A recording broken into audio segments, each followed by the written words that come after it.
Shri A Jaishankar ഇന്നലെ നമ്മൾ കണ്ടു, സംസാരിച്ചു. ഈ പുനരന്വേഷണത്തിന് ഹൈക്കോടതി ഉത്തരവിടുക മാത്രമല്ല, ഈ പോലീസിന്റെ അന്വേഷണത്തിലെ വീഴ്ചകൾ എണ്ണി പറയുന്നുണ്ടായിരുന്നു ഹൈക്കോടതി. ഇപ്പോൾ അതിന്റെ കൂടുതൽ വിവരങ്ങൾ, ആ പോലീസ് അന്വേഷണ റിപ്പോർട്ടിനെ പറ്റി കൂടുതൽ വിവരങ്ങൾ വരുമ്പോൾ അവിടെ ആ വേദിയിൽ ഉണ്ടായിരുന്ന CPM നേതാക്കൾ, നമുക്കൊക്കെ അറിയുന്ന മാത്യു ടി തോമസ് അടക്കമുള്ള ആളുകൾ ആ പ്രസംഗത്തിന് ഒരു വ്യാഖ്യാനം കൊടുക്കുകയാണ്.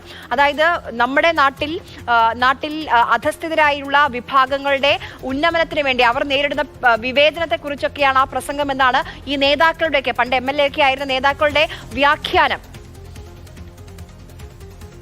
അവർക്ക് അങ്ങനെയല്ല വ്യാഖ്യാനിക്കാൻ പറ്റുള്ളൂ.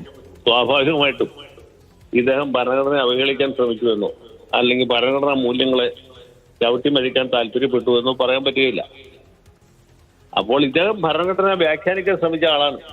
HM സീർവായി എന്ന് പറഞ്ഞ വലിയൊരു പണ്ഡിതനാണ് ഭരണഘടനയ്ക്ക് വലിയ ഒരു ഖണ്ഡന വിമർശനം എഴുതിയിട്ടില്ല.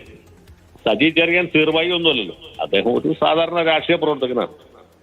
ഈ SFIയിൽ കൂടി, പിന്നെ DYFIയിൽ കൂടി, communist party of India Marxist എന്ന് പറഞ്ഞ മഹാരാഷ്ട്രീയ പ്രസ്ഥാനത്തിൽ കൂടി ഉയർന്നു വന്ന് MLA ആയി മന്ത്രിയായ ആളാണ്. അപ്പൊ അദ്ദേഹത്തിന്റെ ധാരണയ്ക്ക് പാണ്ഡിത്യത്തിന് അനുസരിച്ച് അദ്ദേഹം വ്യാഖ്യാനിക്കാൻ ശ്രമിച്ചു.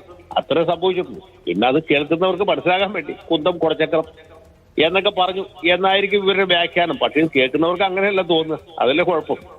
അത് ഏത് രീതിയിൽ കേൾക്കുന്നു എന്നുള്ളതിനെ ആശ്രയിച്ചിരിക്കും. അത് വായിച്ചപ്പോൾ ജസ്റ്റിസ് ബെച്ചു കുര്യൻ തോമസിന് മനസ്സിലായത്, അദ്ദേഹത്തിന്റെ പ്രസംഗം കേട്ടപ്പോൾ തോന്നിയത് ഇത് ഭരണഘടനയെ ചവിട്ടി മരിക്കുന്ന ഒരു പ്രസംഗമാണ് എന്നാണ്.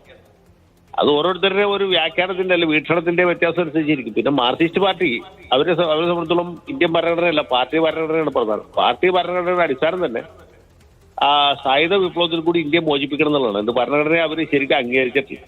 പാർട്ടി അംഗീകരിക്കാത്ത ഭരണഘടനയെ സജി ചെറിയാൻ അംഗീകരിക്കാൻ പറ്റില്ല. അതും പാർട്ടിക്കാരുള്ള അല്ലെങ്കിൽ മുന്നണിയിലെ പ്രവർത്തകർ അടങ്ങുന്ന ഒരു യോഗം. അതാണ് സംഭവിച്ചത്.